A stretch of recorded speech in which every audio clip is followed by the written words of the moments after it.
क्या प्रमाण है अस्तित्व में, साक्षित्व उतरना शुरू हो जाएगा। अगर नहीं उतर रहा तो हम नहीं स्वीकार करेंगे आर्य साहब साधना ना।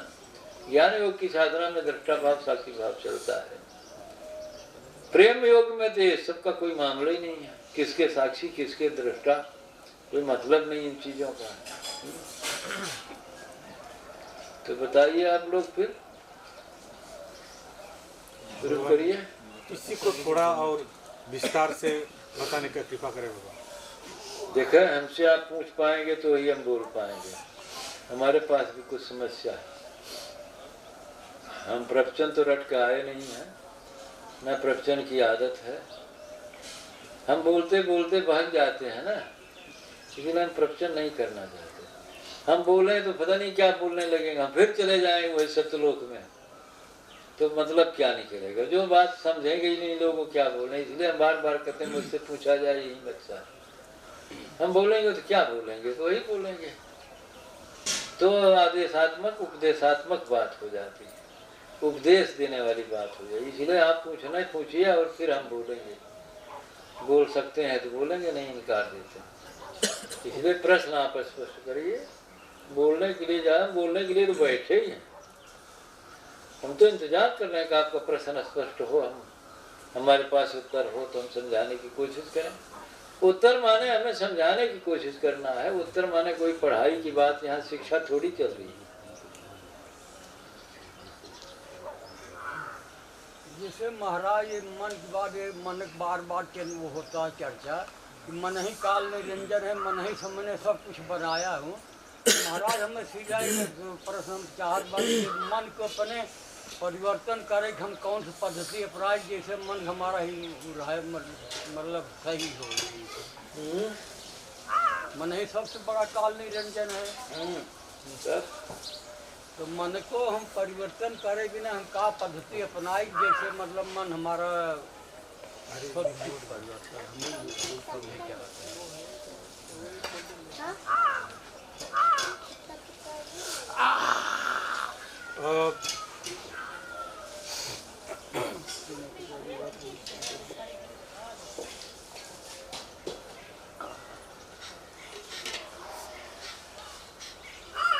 भगवान ये चल रहा था कि हम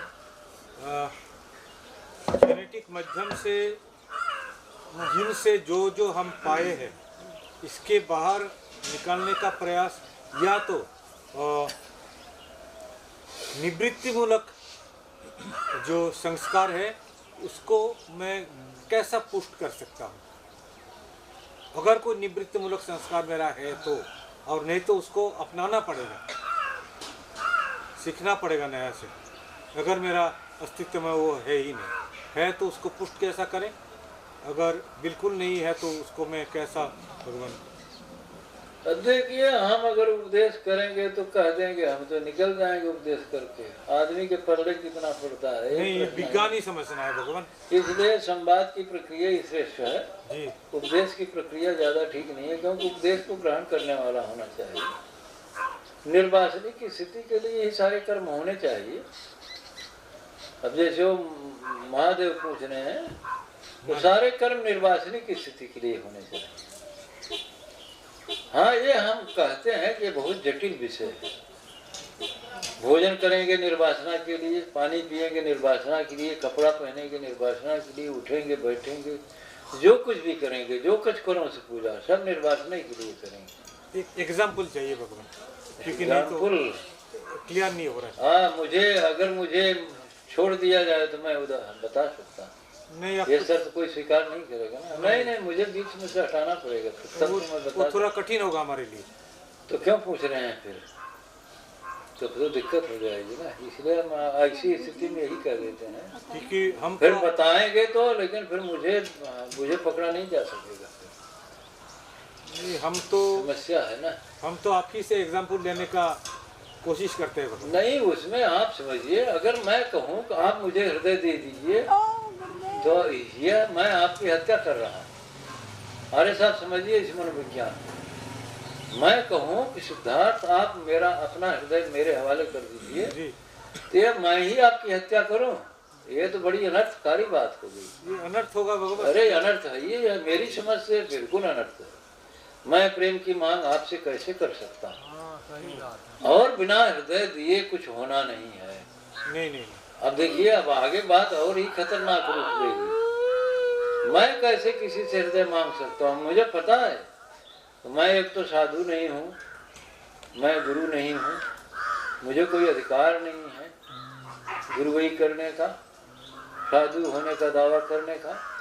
अगर कुछ ज्ञान की शक्ति है, कुछ विचार की ताकत है, कुछ है हमारे अस्तित्व में, वह प्रेम से ही मिल सकता है। प्रेम का अर्थ ही आप समझ रहे हैं क्या होता है। हम क्या बता सकते हैं उसको? हम बताने के काबिल नहीं हैं उसकी बात को। हम कैसे लोगों से कह सकते हैं मुझे क्या चाहिए, आप क्या करेंगे तो क्या प्राप्त करेंगे? वो कहते भी रहते हैं किसी चक्कर से, बातों को घुमा के कहते हैं। अगर किसी को लगता है कि मेरे पास कुछ है, मैं तो नहीं स्वीकार करता कि मेरे पास कोई बहुत बड़ी चीज है, मैं बहुत बड़ा ज्ञानी योगी और सिद्ध हूँ।